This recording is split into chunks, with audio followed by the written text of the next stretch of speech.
So Scott Hodge right now, the Tax Foundation President. Scott, just noticing all of these tax hikes here, leaving aside the fact that it's a lot more interesting to see the creativity used in coming up with getting money, not so much with spending money. But all of that said, I mean, these are pretty creative and aggressive tax hikes here. What do you make of them? Well, I think the war on success has begun, and what they're trying to do is fund this very massive expansion of government, really on the backs of about 5,000 U.S. corporations and about 1.5 million successful Americans, most of which are individually owned businesses. So this is a huge, huge tax increase on the core of the U.S. economy. And when we modeled the Biden plan previous to this, our tax model found that it would shrink the size of the economy by 1%, cost the economy about 165,000 jobs, shrink wages, shrink capital stock, and so forth. And so we suspect that this plan will have roughly the same results. It's going to be a slower economy, fewer jobs, lower wages, and a less prosperous overall America. You know, they say they're going to raise all of this money from these tax hikes, targeting the wealthy and corporations, but they lose sight of the fact that money and these individuals and companies can move, right? I mean, if you know that a tax bill of that magnitude is coming your way, you're going to take steps, some as extreme as leaving, right?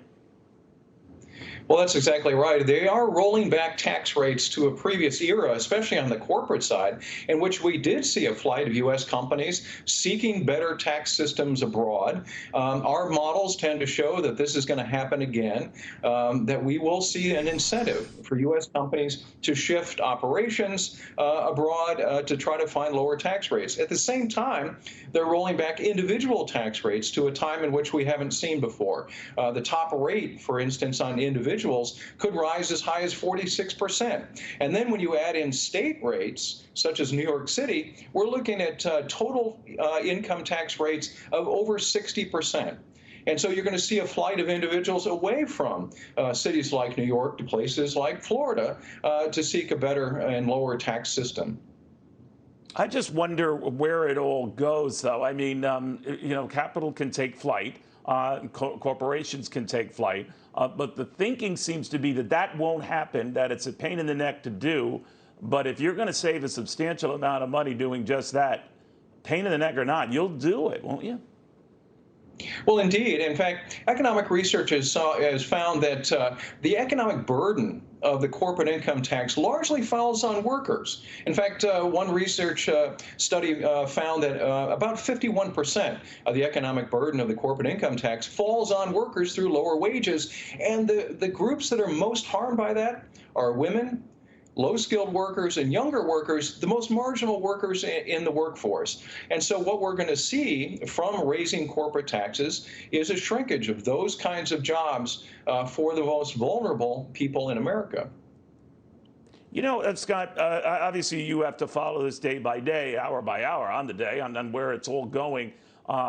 It might have one sort of prospect in the House, very different in the Senate, where already 4 or 5 top Democrats have expressed various reservations with one or several aspects of the bill. I'm just wondering how you see this proceeding now. Well, I'm sensing that this is perhaps the most moderate of the different versions of the tax bill that we're going to see.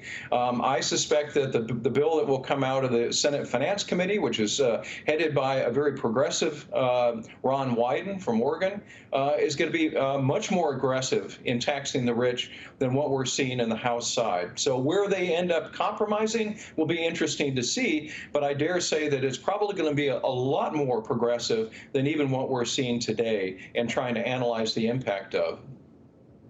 All right, Scott, thank you very much.